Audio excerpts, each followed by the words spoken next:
अरुणाचल प्रदेश के तवांग सेक्टर में वास्तविक नियंत्रण रेखा यानी एलएसी पर भारत और चीनी सैनिकों के बीच हुई झड़प में दोनों देशों के सैनिक घायल हुए हैं। घटना 9 दिसंबर की बताई जा रही है। बताया जा रहा है कि चीनी सेना सोची समझी साजिश के तहत 300 सैनिकों के साथ यांगत्से इलाके में भारतीय पोस्ट को हटाने पहुंची थी। चीनी सैनिकों के पास कटीली लाठी डंडे भी थे, लेकिन भारतीय जवानों ने तुरंत मोर्चा संभाल लिया। इसके बाद दोनों सेनाओं के बीच झड़प हुई। भारतीय जवानों को भारी पड़ता देख चीनी सैनिक पीछे हट गए। बताया जा रहा है कि चीनी सैनिकों ने पत्थरबाजी भी की। भिड़ंत में दोनों ओर के सैनिक जख्मी हुए हैं। भारत की संसद में आज तवांग झड़प की गूंज सुनाई दी। विपक्ष के हंगामे के चलते दोपहर 12 बजे तक के लिए लोकसभा की कार्यवाही स्थगित करनी पड़ी। 12 बजे रक्षा मंत्री राजनाथ सिंह ने लोकसभा में और 12:30 बजे राज्यसभा में तवांग झड़प पर उन्होंने बयान दिया। राज्यसभा में रक्षा मंत्री राजनाथ सिंह ने सदन में बोलते हुए कहा कि तवांग में चीन के सैनिकों ने एलएसी को एक तरफा बदलने की कोशिश की और भारतीय जवानों ने मुंह तोड़ जवाब दिया।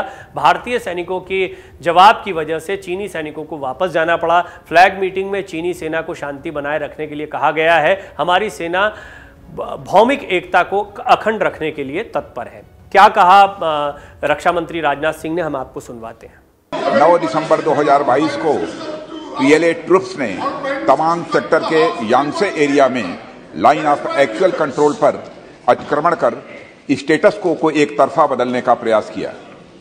चाइना के इस प्रयास का हमारी सेना ने दृढ़ता के साथ सामना किया है अध्यक्ष महोदय, और इस फेस ऑफ में हाथापाई भी हुई है।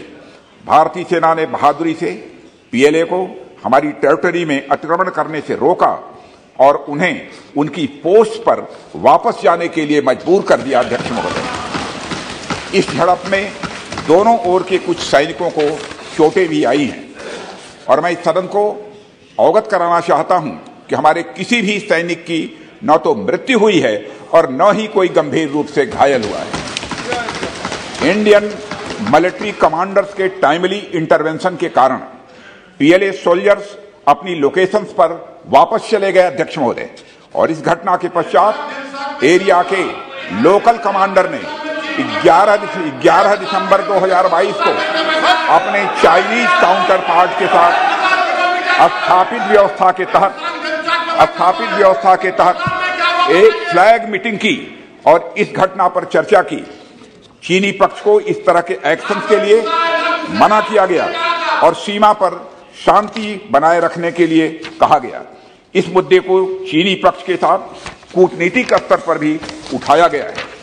अध्यक्ष महोदय, मैं इस सदन को आश्वस्त करना चाहता हूं कि हमारी सेनाएं हमारी भौमिक अखंडता को सुरक्षित रखने के लिए पूरी तरह से प्रतिबद्ध हैं और इसके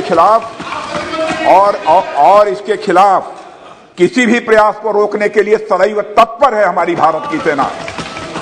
और मुझे विश्वास है कि यह सदन हमारी सेनाओं की वीरता और साहस को एक स्वर से समर्थन देगा।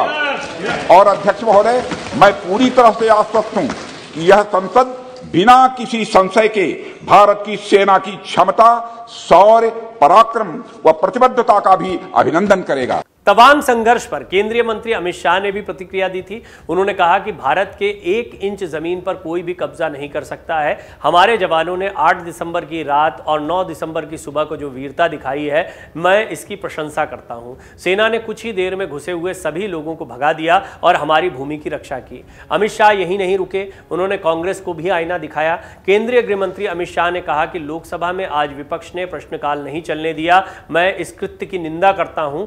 और संसदीय कार्य मंत्री ने साफ कहा कि रक्षा मंत्री संसद में भारत चीन की सेना के बीच हुई झड़प पर बयान देंगे, फिर भी संसद को बाधित किया गया।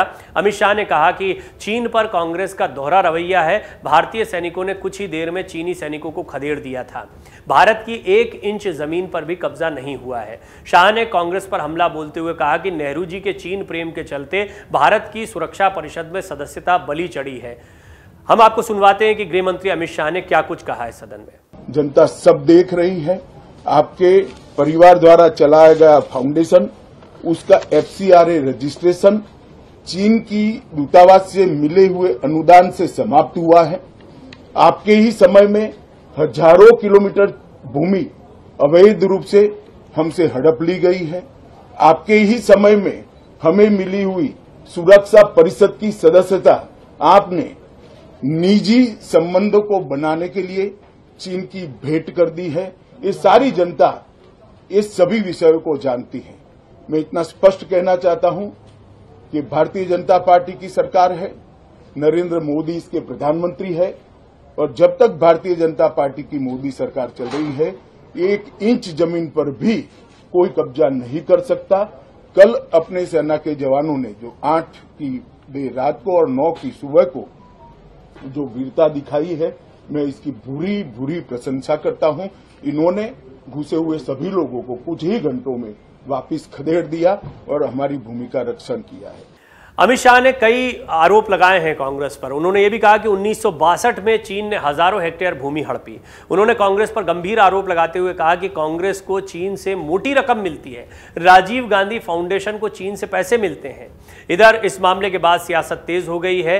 तवांग मामले पर AIMIM प्रमुख असदुद्दीन ओवैसी ने कहा कि देश के प्रधानमंत्री राजनीतिक नेतृत्व के मामले में नाकाम साबित हो रहे हैं। 9 तारीख को यह झड़प होती है और आप संसद में आज बताते हैं। अगर मीडिया इस पर बात नहीं करती तो फिर आप तो खामोश बैठ जाते।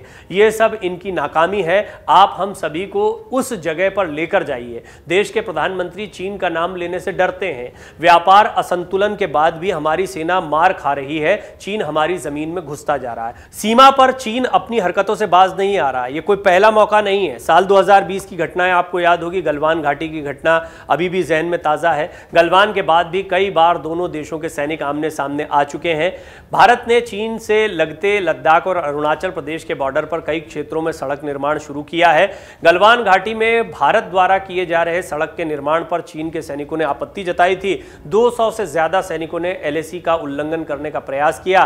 तब भी PLA के सैनिकों के हाथों से लोहे की राड और डंडे उनके हाथों में थे, जिसे इस वक्त देखे गए हैं। तार वाले कटीले तारों के साथ में रॉड देखी गई। उस वक्त भी कई सैनिक घायल हो गए थे। अरुणाचल प्रदेश के तवांग में भारतीय सैनिकों और चीनी सैनिकों के बीच झड़प की घटना के बाद चीन की पहली प्रतिक्रिया भी सामने आ गई है।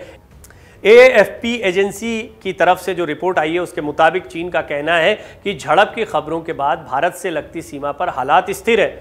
सेना के मुताबिक LAC के तवांग में सीमा को लेकर दोनों देशों की अलग अलग धारणा है। 2006 से इन क्षेत्रों में दोनों पक्ष अपना अपना दावा करते रहे हैं और दावे की जगह तक दोनों पक्षों की सेनाएं पेट्रोलिंग करती हैं।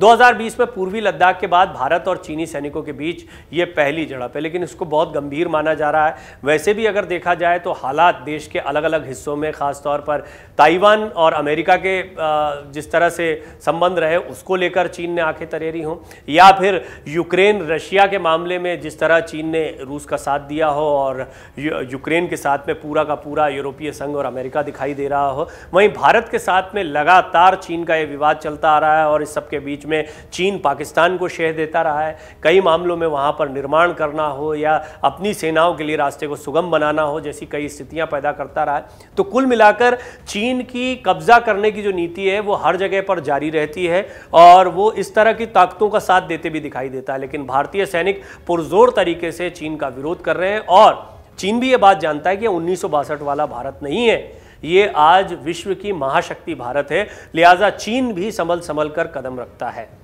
इस सब के बीच में आरोप असदुद्दीन ओवैसी ने भी लगाए हैं और विपक्ष के आरोप कई बार लगते रहे हैं कि एक तरफ चीन का विरोध किया जाता है या चीन के खिलाफ बातें बोली जाती है, दूसरी तरफ व्यावसायिक संतुलन को बनाए रखने के लिए उनके खिलाफ खुलकर कोई बात नहीं कही जाती है। लेकिन ये कूटनीतिक बात होती है और इसके विषय में भी कई बार भारत की तरफ से पक्ष स्पष्ट किया गया है।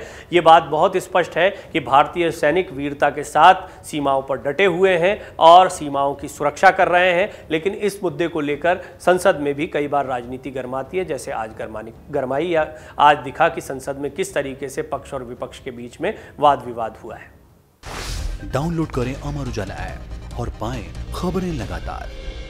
अगर आप ये वीडियो YouTube पर देख रहे हैं तो हमारे चैनल को सब्सक्राइब करें और बेल आइकन को दबाना ना भूलें। अगर आप Facebook पर ये वीडियो देख रहे हैं तो हमारे पेज को लाइक करें।